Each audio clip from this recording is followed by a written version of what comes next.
For most of my adult life, sweat and the odor that comes with it has been something I felt self-conscious about. Let's call it a complex. In high school, I chalked it up to puberty. Guys sweating and smelling badly was something considered normal. Many of you have experienced the high school boys' locker room, the unforgettable scent of 20-plus football players disrobing after summer two-a-days. I know I remember. After high school, I thought I would outgrow this musty stage of my life, but I didn't. It persisted for years. Now, to be sure, I never was the smelliest or sweatiest person in the room, in most cases, but that didn't go far towards making me feel comfortable about my condition. If you let mass marketing and advertising tell it, for a guy to smell good, he needs to do the following. 1. Use a manly smelling body wash that makes lots of bubbles. Remember, the level of your body wash's cleansing ability increases in direct proportion to the amount of bubbles it produces. 2. Apply an equally manly scented antiperspirant. Viable scent options include ineffable things like swagger, anarchy, and trench warfare, whatever the hell that means. Now, before I explain the reasons behind why this mass-marketed routine is inherently flawed, I think it's necessary to explore some of the science behind sweat and body odor. Sweat is moisture excreted through the pores of our skin. It's also called perspiration. Sweat glands produce and secrete substances on the outside layer of our skin through means of a duct. Interestingly, sweating is unique to mammals, though not every mammal sweats. Primates, horses, dogs, cats, and of course, humans. But humans are the only mammals that sweat as the primary means to thermoregulate, that is, cool down. This is probably why companies don't market antiperspirant to cats. Not all sweat is created equal, though. There's actually 2 types of sweat glands in our bodies, each with its own function. The first are eccrine sweat glands. These are present in high density in your palms, the soles of your feet, and virtually all over the surface of your skin. These glands regulate the temperature of our bodies. We're all familiar with eccrine sweat. This is the sweat you find yourself drenched in after a long run or a workout. The sweat is secreted on the surface of your skin, and then body heat is removed through evaporation. Generally, eccrine sweat is odorless. It doesn't smell. However, this can vary based on your diet. We'll talk more about that later in the video. The second type of sweat glands are apocrine sweat glands. These are usually associated with hair follicles, and you can find them in your armpits, breasts, groin, and your butt crack. Apocrine sweat is odorless also. It's also cloudy and sticky. Unlike eccrine sweat, apocrine sweat contains proteins, fats, and carbohydrates. While apocrine sweat glands are continuously releasing sweat throughout the day, they really ramp up whenever we're subjected to emotional stress, like job interviews, working out, and even sexual arousal. The more emotional stress, the more apocrine sweat. But that doesn't explain why I and millions of others suffer from offensive levels of BO. Like I mentioned previously, sweat in itself doesn't stink. When we sweat, the bacteria living on our skin begin to eat and digest the proteins, fats, and carbohydrates that are secreted in our sweat. And these bacteria have their favorite restaurant spots, our armpits, groin, and butt crack. Think of it like a microscopic buffet. And for bacteria, like us humans, what goes in must come out. Bacteria poop. Basically, that's what causes the majority of our embarrassing body odor. So the next time you smell someone with seriously offensive BO, don't put the blame solely on them. Also blame the shady bacteria that's living on their bodies. What you eat also influences how smelly your sweat will be. Here's a few foods that come to mind. Cruciferous vegetables. Broccoli, cabbage, cauliflower, they all contain sulfur. And sulfur smells like rotten eggs or rancid butter. And this sulfur can be passed into both eccrine and apocrine sweat. Garlic, onions, cumin, and curry. These foods contain sulfur-like compounds that interact with your natural sweat chemistry, amplifying whatever body odor is already present. Your bacterial flora also love to eat this stuff and shit it out. Seafood. Some people simply can't break down certain amino acids found in seafood, but their bodies still need to get rid of them, so it's excreted through their sweat.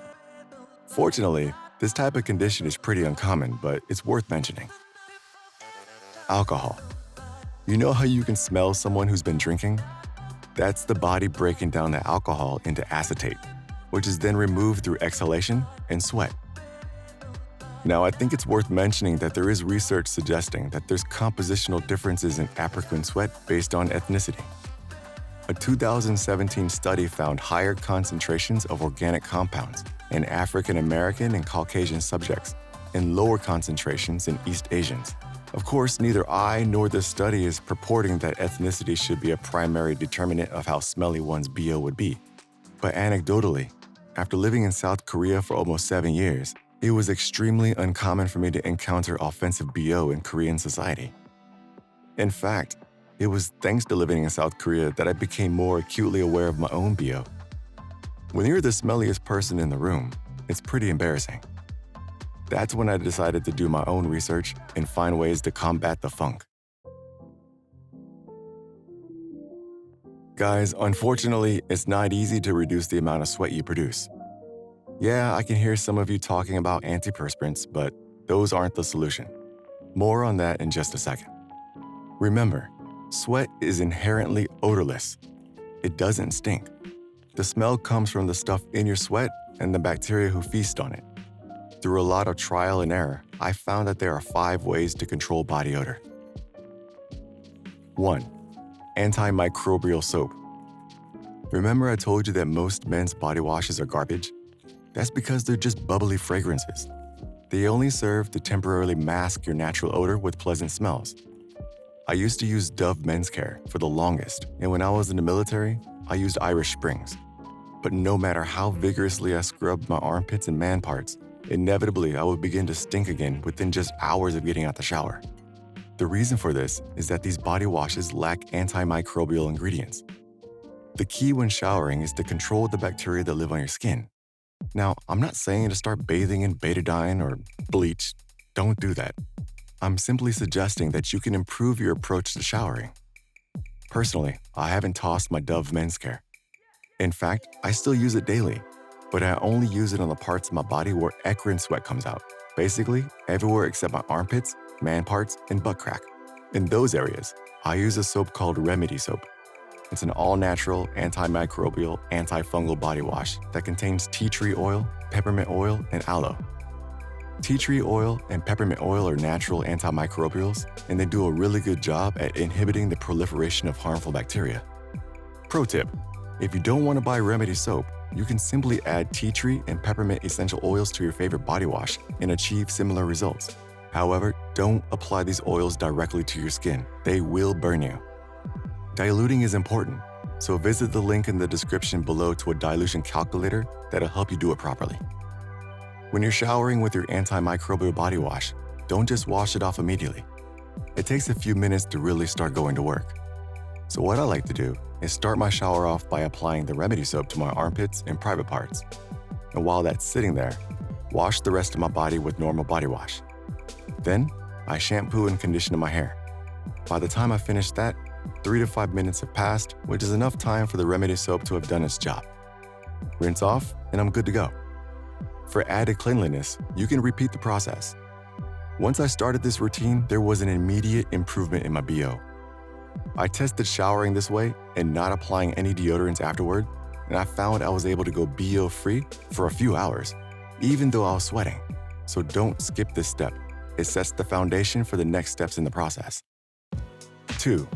Stop using antiperspirant. Oh, how we men have been lied to by mass marketing.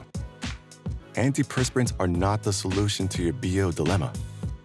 The idea behind antiperspirants is that your sweat combines with the aluminum salt in the antiperspirant and forms a gel-like substance that plugs up your sweat ducts.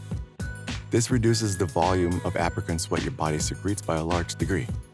On paper, this means there's less food for your bacteria to munch on, resulting in less funk. It's also thought that the aluminum kills off a lot of smelly bacteria. However, if you're like me, maybe you've noticed that prolonged use of antiperspirant actually makes you smell worse. Why is that? While the aluminum kills off some of the smelly bacteria, the more resilient bacteria can survive. And guess what? They're the worst smelling ones. On top of that, your antiperspirant doesn't keep you completely dry. Tiny amounts of sweat are still making their way out. That's why some people, myself included, can smell worse when using antiperspirant.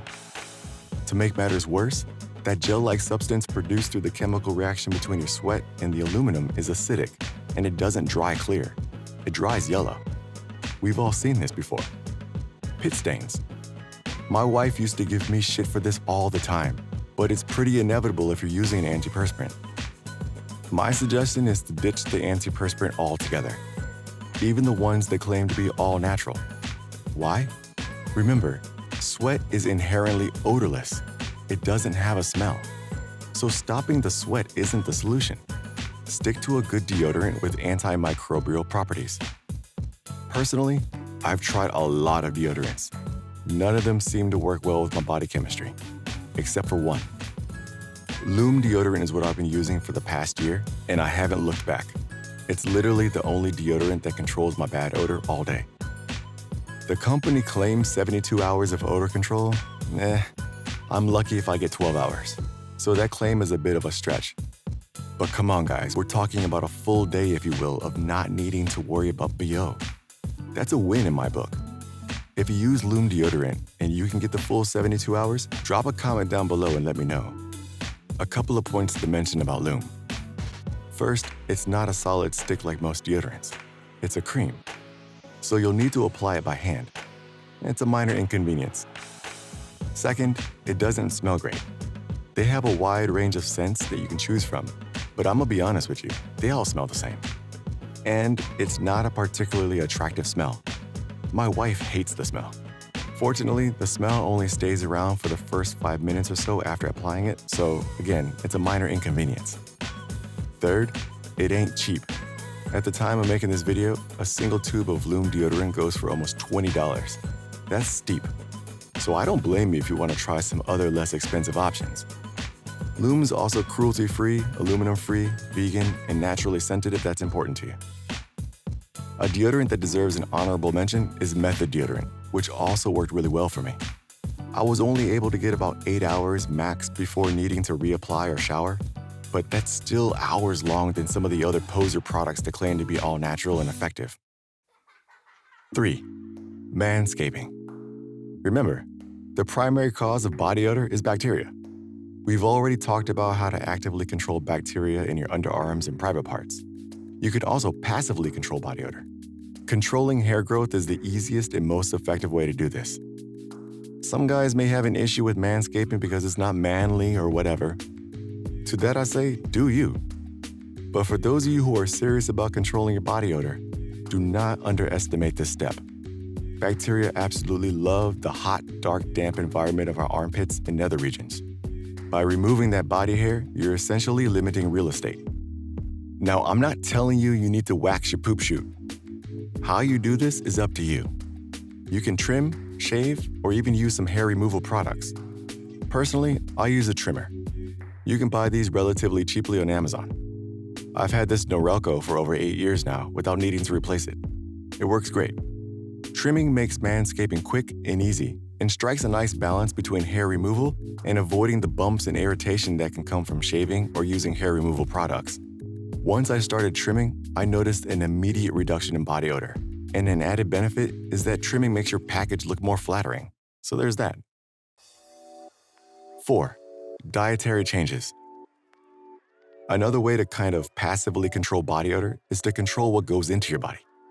The thing about food odors is that they can be present in both apocrine and eccrine sweat. So even if you're not a person who struggles with underarm funk like me, there's still a chance that you can smell like a walking vampire deterrent. While living in South Korea, I thoroughly enjoyed eating kimchi. I could literally smell kimchi in my sweat in the summertime. Indulging in the garlic, fish sauce, and chemicals produced in the kimchi fermenting process gives the unwanted side effect of permeating through sweat. The only way to combat this is to avoid eating it. And this goes for all fermented foods, including beer. You can significantly reduce the smell cruciferous vegetables give off by parboiling them before eating them. Parboiling is when you boil or steam something lightly and for a short period of time. You ain't trying to kill the vegetable. You can do this to your broccoli without losing the nutrient content and maintain its satisfying crunch. There's some anecdotal data suggesting that probiotics can help control body odor as well. This is likely due to the increase in healthy gut flora. You can take a high-quality probiotic supplement like Global Healing's Floratrex. It's plant-based and contains 25 different strains of probiotics and prebiotics. But if you don't want to shell out money or add another pill to swallow in your regimen, you can easily get a healthy dose of probiotics through food like yogurt and fermented foods like kimchi and sauerkraut. Just keep in mind that fermented food smells can permeate through your sweat, so there's that trade-off. Also, drink your water. Staying hydrated will help your body flush out those bad smells more effectively.